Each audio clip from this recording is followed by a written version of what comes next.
Bismillahirrahmanirrahim. Assalamualaikum warahmatullahi wabarakatuh.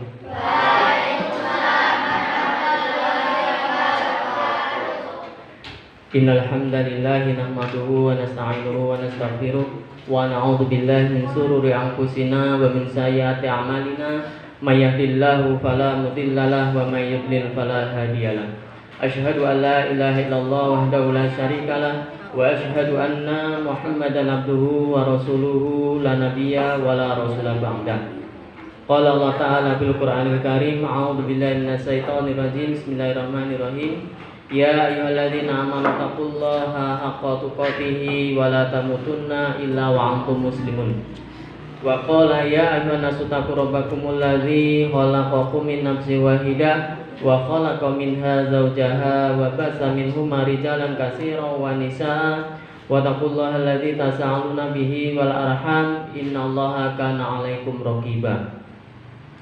Wa qala ya ayyuhalladzina amanu taqullaha wa qulu qawlan sadida yuslih lakum a'malakum wa yaghfir lakum dzunubakum wa may yuti'illaha wa rasulahu faqad faza fawzan 'azima. Wa qala Rasul sallam ittaqillaha haitsu ma kunta wa ati sayyatal hasanata tamhuha wa khuliqin nasa bihulukin hasanin amma ba'du. Jamaah adik-adik yang insyaallah rahmat Allah Subhanahu wa taala, senantiasa kita bersyukur kepada Allah Subhanahu wa taala. Alhamdulillahirabbil alamin. Pada kesempatan sore ini kita masih diberikan kesehatan oleh Allah Subhanahu wa taala dan masih bisa melaksanakan apa yang menjadi kewajiban kita, yaitu melaksanakan syam di bulan Ramadan. Insya Allah masih puasa semua? Alhamdulillah. Mudah-mudahan selama kita melaksanakan syam, selama dari hari pertama hingga sore hari ini, itu semua diterima oleh Allah Subhanahu wa taala, sehingga mendapatkan ampunan dari setiap dosa-dosa yang kita kerjakan kepada Allah Subhanahu wa taala. Kedua kalinya, syukur yang kedua ketika kita berada pada bulan ini, bulan yang penuh berkah, bulan Ramadan, di mana bulan Ramadan ini tidak bisa diungguli keutamaannya dengan bulan-bulan yang lain.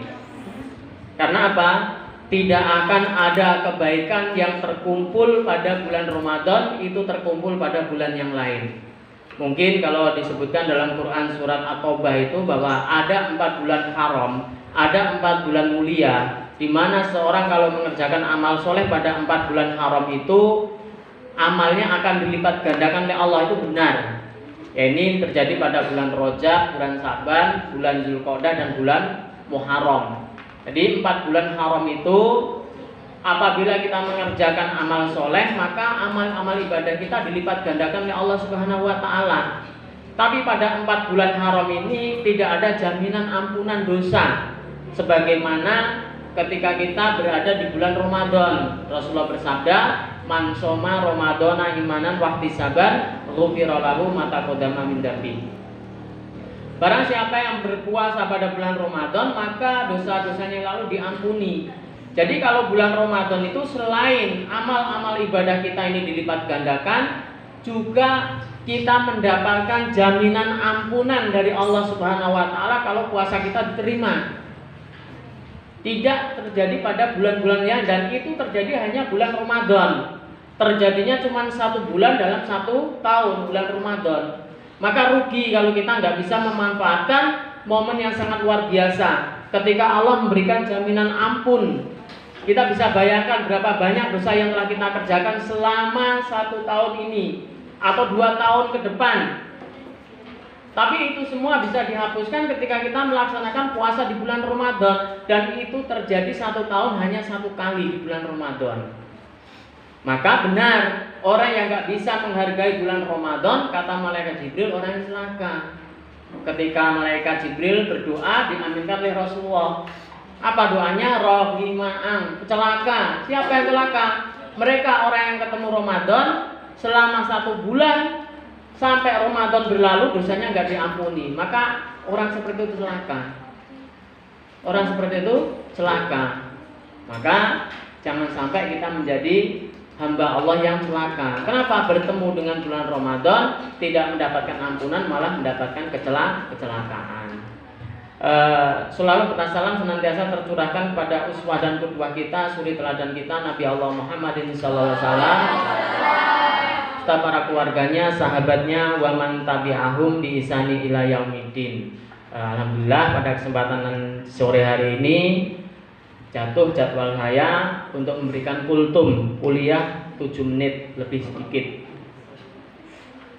Pada kesempatan sore ini saya akan memulai dengan sebuah kisah, sebuah cerita. Dengarkan baik-baik ceritanya, dengarkan baik-baik kisahnya. Insya Allah nanti kita bisa mengambil banyak faedah dan manfaat dari cerita ini. Cerita ini ditulis oleh seorang ulama. Beliau adalah Imam Az-Zahabi yang terkumpul dalam sebuah kitab beliau, yakni Dosa-dosa Besar. Jadi kisah ini ada dalam kitab Dosa-dosa Besar yang dikarang oleh Imam Az-Zahabi. Jadi pada masa lalu, pada zaman dulu, pada zaman Nabi Muhammad SAW, ada seorang pemuda yang bernama Alqomah. Pernah kenal nama Alqomah? Belum pernah dengar ceritanya Alqomah? Sekarang dengarkan. Jadi pada zaman Nabi SAW itu ada seorang pemuda yang bernama Alqomah. Ia ini adalah seorang yang menghabiskan waktu-waktunya untuk ibadah kepada Allah Subhanahu wa taala. Dia senantiasa taat pada Allah Subhanahu wa taala. Pemuda soleh. Sholat 5 waktu nggak pernah ditinggalkan. Siang di bulan Ramadan nggak pernah bolong. Qiyamul lailnya tidak pernah putus. Ini pemuda soleh. Luar biasa amalnya. Dia gemar bersedekah, tidak pernah mencela sesamanya. Ini Alqomah, luar biasa dia ini. Nah, pada suatu hari Alqomah ini menikahi seorang wanita. Dia sudah punya istri. Ketika dia sudah punya istri, tiba-tiba beliau ini sakit berat. Sakitnya berat sekali. Hingga berujung pada sakaratul maut. Makanya apa? Rasulullah itu mengutus 3 sahabat, yakni Ammar, Su'aib dan Bilal. 3 sahabat ini disuruh apa? Untuk mendekati Alqomah, membimbing Alqomah untuk mentalkinnya. Talqin itu apa? Talqin itu mengajarkan kalimat tauhid. Jadi kalau ada orang sakit, mungkin nanti keluarga kita, ibu kita, bapak kita, atau teman kita sendiri ada yang sakit berat, maka kewajiban kita membesuknya lalu kita mentalkinnya. Mentalkinnya bagaimana? Ya ini mengajari dengan cara mengucapkan kalimat tauhid, la ilaha illallah.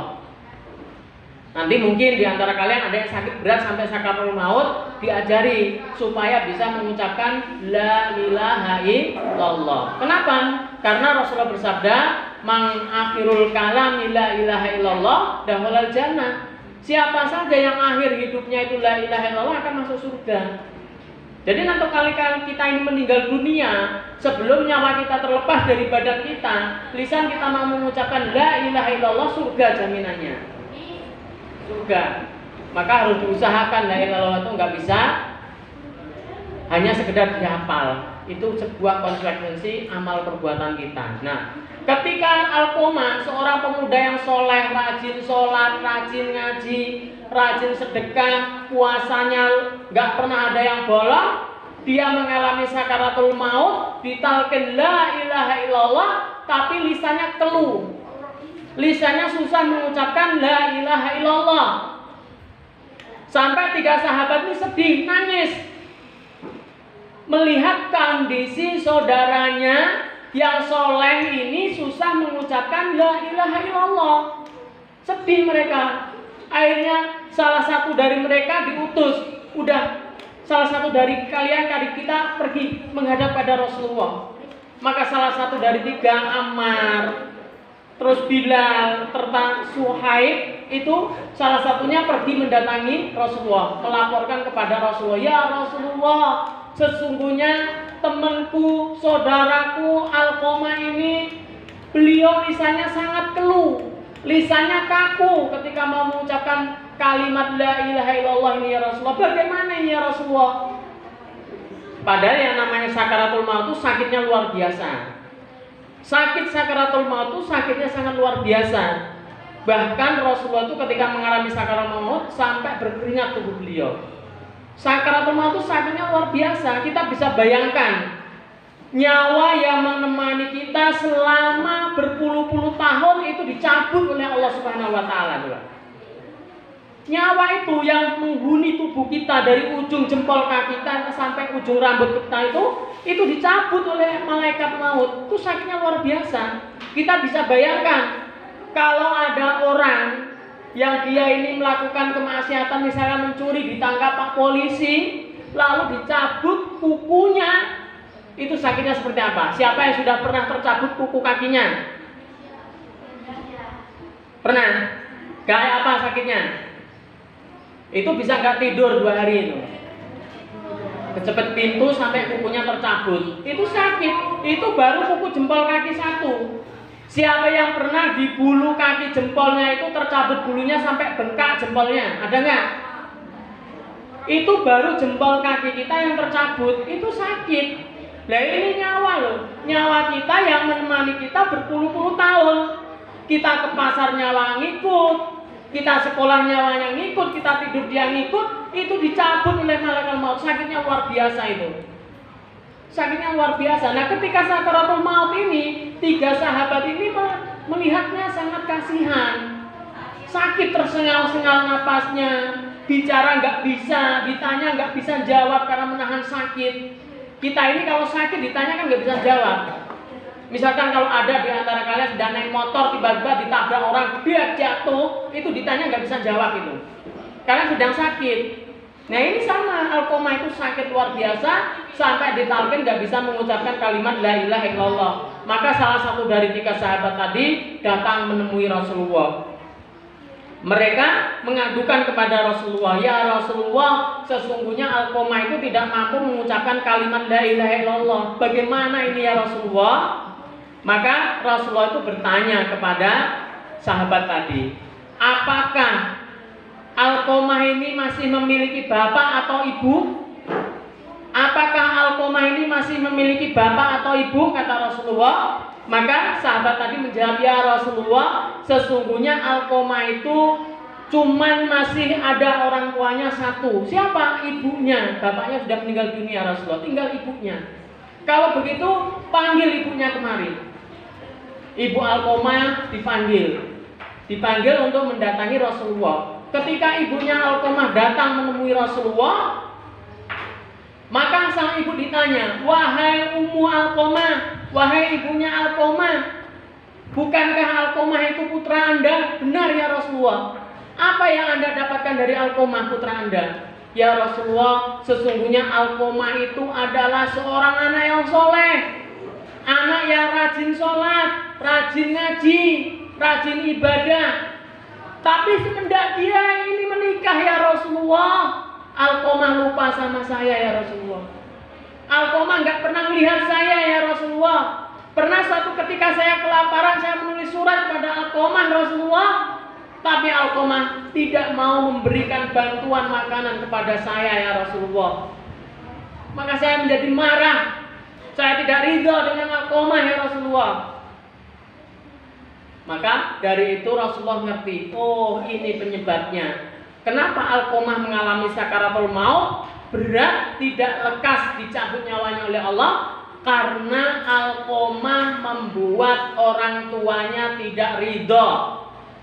Jadi kalau kalian tadi rajin tadarus, puasa, sholat, bahkan mungkin ada yang sampai khatam 2 kali, tapi ketika di rumah membuat sakit orang tuanya, membuat nangis orang tuanya, ingat, nanti kalau kalian sakaratul maut itu menjadi berat dan tidak akan bisa masuk surga anak yang durhaka kepada orang tuanya. Maka mendengar jawaban itu, lalu apa Rasulullah berkata, wahai ibunda alqomah, apakah Anda tidak mau memaafkan putra Anda? Apa yang dijawab oleh alqomah itu? Ya Rasulullah, sakit hati ini terlalu sakit, lebih sakit ketika aku melahirkan dia ya Rasulullah. Pernah suatu ketika aku main ke rumahnya, aku lihat di rumahnya ada potongan roti yang aku sangat menginginkan roti itu ya Rasulullah. Ketika aku memakannya, api apa yang dikatakan oleh putraku Alqamah? Maka Alqamah berkata, wahai ibuku, jangan kau ambil roti itu roti istriku, wahai ibuku. Roti itu roti istriku, jangan kau ambil, wahai ibuku. Akhirnya sang ibu rela menahan lapar, rasa ingin untuk memakan roti itu, ditaruh roti itu. Setelah itu, ibunda Alqamah melihat baju yang sangat bagus. Maka ibunda Alqamah itu memegang-megang gamis itu. Wahai Alqamah, bagus banget ini baju ini. Ibu pengen punya baju seperti ini. Kembali si Alqamah ngomong, wahai ibuku, itu gamis istriku, wahai ibuku. Aku gak bisa memberikannya padamu, wahai ibuku. Akhirnya ibunya pulang sambil menangis terseduh-seduh. Ya Rasulullah, aku gak bisa memaafkan putraku Alqamah dari kedurhakaannya kepadaku, ya Rasulullah. Kalau memang engkau tidak mau memaafkan putramu, wahai ibu Alqamah, baiklah kalau begitu. Akhirnya apa? Akhirnya para sahabat tadi disuruh mencari kayu bakar. Udah kalau begitu kumpulkan semua sahabat, cari kayu bakar. Sang ibu mendengar itu bertanya pada Rasulullah, ya Rasulullah, untuk apa Anda memerintahkan sahabat-sahabat Anda untuk mencari kayu bakar? Wahai Bunda Alqamah, sesungguhnya api neraka itu sangat panas. Aku tidak pengen seorang muslim yang soleh, rajin sholat, rajin puasa, rajin ngaji, tapi dia diharamkan masuk dalam api neraka. Maka akan aku bakar sebelum dia dibakar oleh api neraka, kalau Anda tidak mau memaafkan. Akhirnya sang ibu merasa iba, sang ibu tersimpuh, menangis di hadapan Rasulullah. Ya Rasulullah, jangan kau bakar putraku. Aku gak tega ya Rasulullah, gak tega. Itulah seorang ibu. Seorang ibu tuh rela dia sakit, yang penting anaknya sehat. Seorang ibu tuh rela dia lapar, yang penting anaknya kenyang. Seorang ibu tuh rela uangnya habis, yang penting kalian bisa jajan. Itu seorang ibu. Maka kalau ada anak-anak yang sampai berani durhaka kepada orang tua, itu dosanya besar sekali. Bahkan kata Rasulullah, tidak akan pernah masuk surga orang yang durhaka kepada orang tuanya, sekalipun dia telah berjihad di jalan Allah Subhanahu wa taala, mati syahid. Orang yang mati syahid itu diharamkan masuk neraka, tapi dia nggak bisa masuk surga gara-gara dia durhaka kepada orang tuanya. Akhirnya sang ibu berkata, ya Rasulullah, mulai saat ini saya ridho, saya maafkan putra saya Alqamah ya Rasulullah. Saya maafkan Alqamah, jangan kau bakar ya Rasulullah. Akhirnya apa? Rasulullah memerintahkan sahabat, wahai sahabatku, datanglah ke rumahnya Alqamah. Lihatlah apakah Alqamah sudah bisa mengucapkan kalimat la ilaha illallah atau belum. Karena bisa saja ibunda Alqamah ini membohongi saya karena beliau itu takut sama saya. Akhirnya sahabatku datang ke rumah Alqamah. Setelah sampai di rumah Alqamah, alhamdulillah Alqamah mampu mengucapkan la ilaha illallah pada tarikan napasnya yang terakhir. Setelah itu muncullah sebuah hadis Rasulullah, ridallah wa ridho biro walidain. Sesungguhnya keridhaan Allah itu tergantung keridhaan orang tua, dan murkanya Allah itu tergantung murkanya orang tua. Maka oke, kalau sekarang kalian sudah menjadi anak-anak soleh, anak-anak soleh, alhamdulillah, itu nilai plus. Tapi jangan sampai kalian buat sedih orang tua kalian. Jangan pernah kalian buat merana hati orang tua kalian. Bahkan dalam Quran surat Al-Isra, Allah berfirman dalam Quran surat Al-Isra ayat yang ke ayat yang ke-23 kalau mana? Coba kita lihat surat Al-Isra.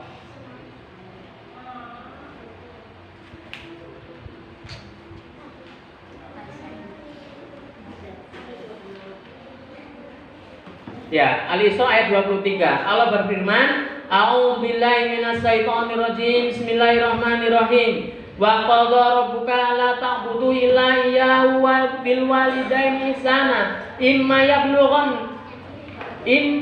yablughanna 'indakal kibara ahaduhuma aw kilahuma fala taqul lahumā uffin wa la tanharhumā wa qul lahumā qawlan karīmā.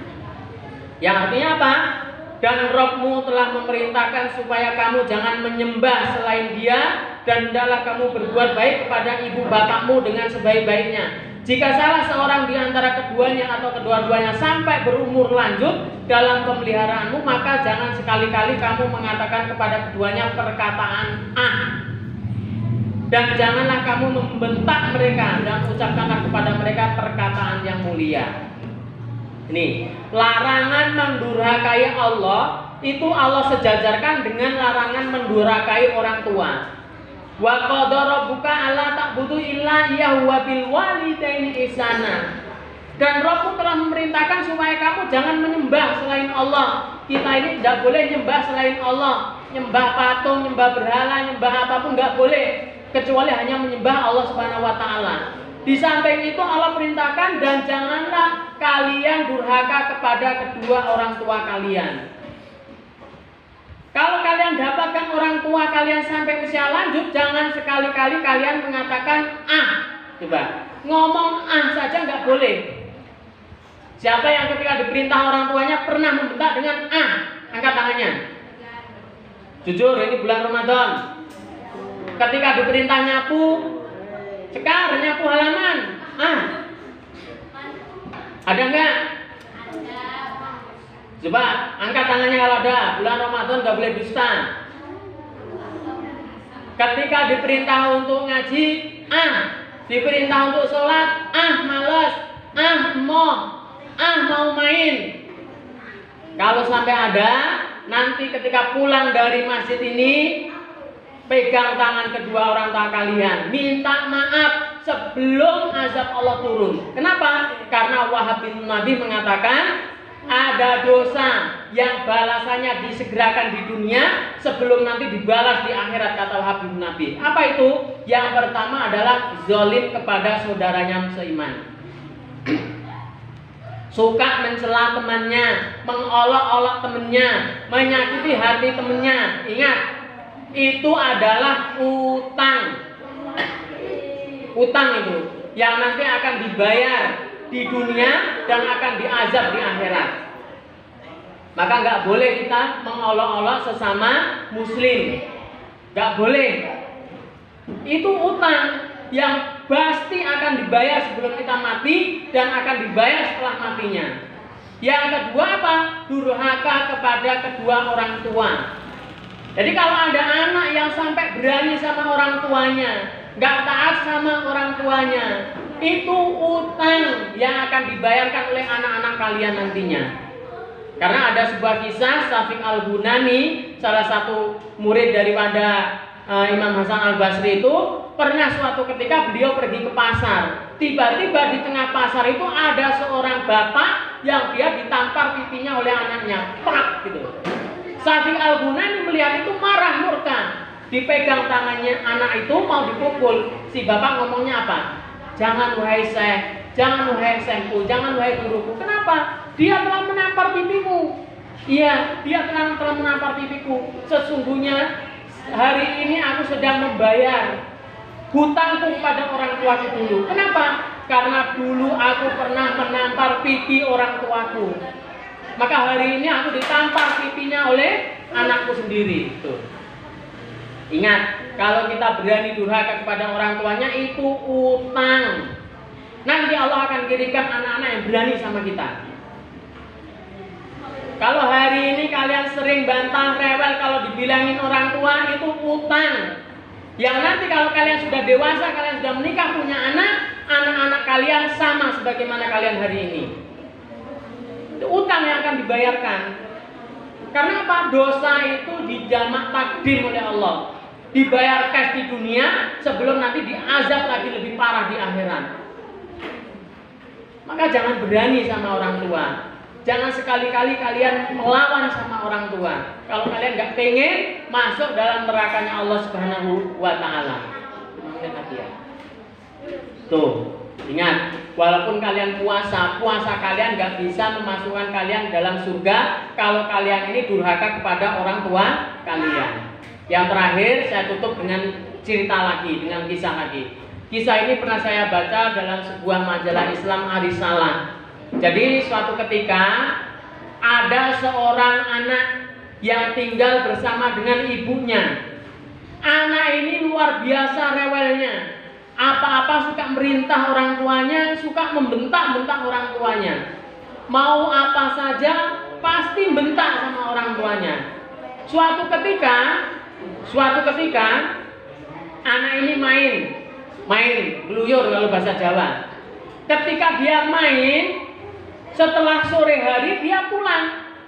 Setelah pulang sampai di rumah, dia langsung masuk ke rumahnya, langsung menuju ke dapurnya. Dilihat di meja makan itu tidak ada makanan. Ngamuk-ngamuk lagi dia. Ngomel-ngomel lagi ini. Ibu ini kemana aja nih? Sudah sore kayak gini makanan nggak ada. Anaknya pulang dari main lapar, punya mau makan nggak ada makanan. Mau dibilangin dalik.